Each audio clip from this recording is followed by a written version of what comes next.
Hi, I'm David Weigelt, and this is your Silver Tsunami update for Friday, September 9th, 2011.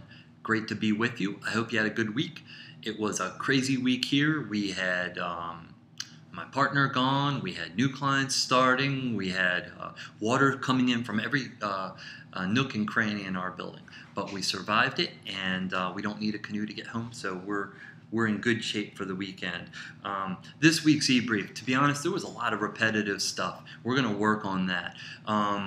But I think we need to pay attention to that too, because it's indicative of something. Anyway, I want to share with you just briefly the breadth of this week's stories, and then dive into a couple that I thought were important, and share at the end a personal thought on how I think we've reached a tipping point in a certain area. So, stories we covered, more data about grandparents, a lot of stuff coming out there. It's a study from MetLife. Study about hunger in older Americans. You know, many of you are probably familiar with AARP's efforts with hunger. What I feel like is missing in these stories, though, is an acknowledgement of the different reasons that hunger is a factor.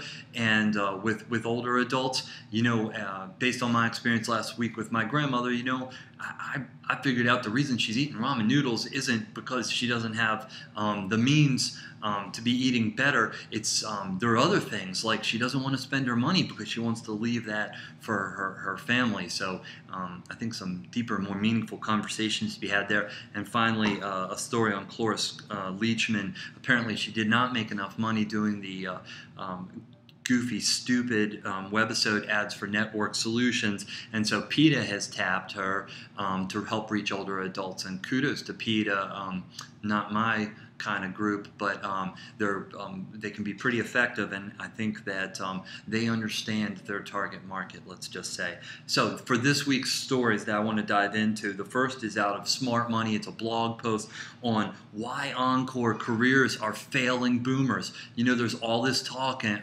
romantic talk, about the Encore careers and how they're going out and, you know, doing something they love and making tons of money, opening a bakery, and that's just bunk. And I've thought for a while that this is dangerous stuff.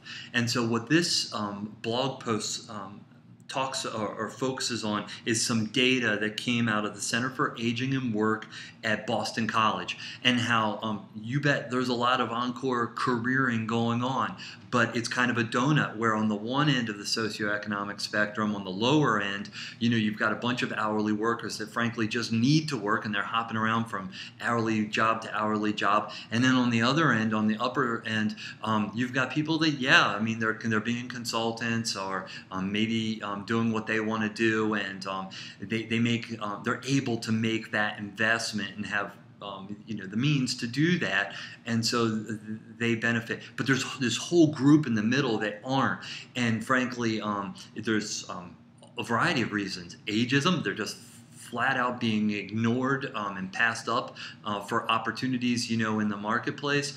They're just not trained appropriately. Those jobs don't exist. And so some of them, yeah, are going out and trying to create businesses. And this article talks about, this blog post talks about how the whole go your own way fantasy is really a myth, and it's a dangerous one. And the percentage of businesses that go out of business, and I think this is something boomers need to consider seriously.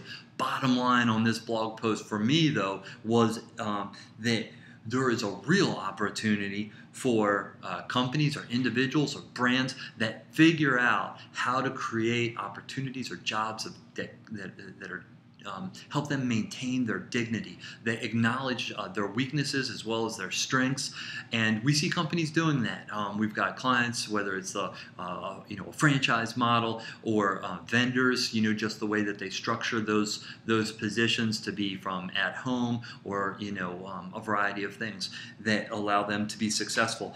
Second thing I want to focus on today is about a blog post from Huffington Post, from a guy named Bernard Starr, about how advocacy for the young is the best advocacy for seniors. And I really liked this. So many times people think, well, you guys must just be bleeding heart for seniors. Let's just give them, entitlements left and right. And what this article says is that we failed to become, as I'll use Matt Thornhill's term, an age-ready society. And that we need to get serious about this, and that young people are the key to us maintaining entitlement programs for the seniors. And we're fairly blessed in this country to have a birth rate that has maintained. We're kind of replacing our elderly at an acceptable rate. Other countries don't have that luxury. Not enough for all these boomers, but it's better. And that immigration is key here too. So we need to figure that out, because immigration can positively affect our ability to take care of our elderly. But then finally, he makes a point that I think is the most important point. So important that I sent it to Barack Obama last night. You might have heard him mention it. No, he didn't mention it. And they talk about senior productivity and how that's essential. And he has a call to action at the end for us to create a senior productivity corps. At Immersion Active, we have had the privilege, I guess you would say, to work with the federal government on a proposal for Senior Corps, and we got this inside look at the bureaucracy that is keeping this great idea from taking flight. So definitely something worth checking out. He had a lot of good thoughts and solid thoughts in there that were very nonpartisan, I thought. Finally, just a bit of exciting news. Things seem to come in clusters, and I know a lot of you have been in this space for 10, 20 years, and have been talking about how demography was going to change everything, and we're seeing that happen now. But what I'm really excited about is, as long as I've been in this space, frankly, I've heard a lot of talk about making change and haven't seen a whole lot of impact, significant impact.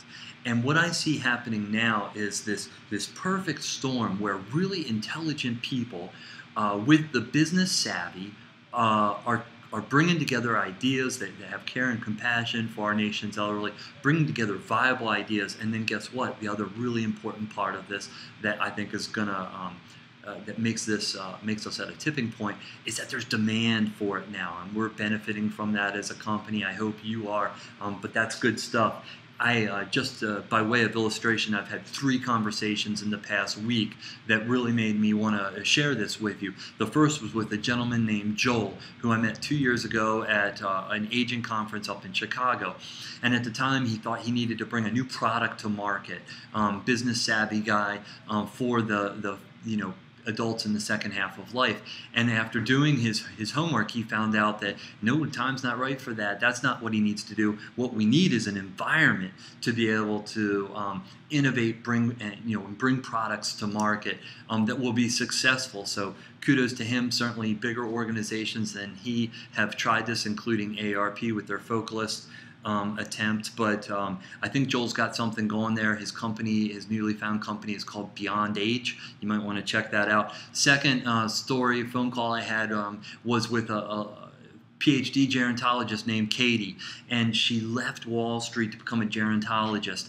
And she said, when she was going through her graduate classes, she was the one, as everybody else was sitting around talking about squishy stuff, and that stuff's important too, she's the one scribbling down business ideas and drafting business plans. And then finally, a gentleman who's a boomer himself, speaking of Encore careers, who's on the wealthier end, I assume, of that spectrum. His name is Kevin, and he was fortunate enough to sell a company to Apple about 20 years ago, and is developing an online experience that taps into some real needs of our elderly. So all of this stuff is really exciting to me, and I hope it is to you. I hope it's encouraging. I hope you'll share your thoughts with me or any other connections. I feel like that's an important role Silver Tsunami can play. I hope you have a good weekend. I hope that you'll take the time to honor our first responders on the 11th, and I hope that you'll remember that age equals opportunity. Have a great weekend.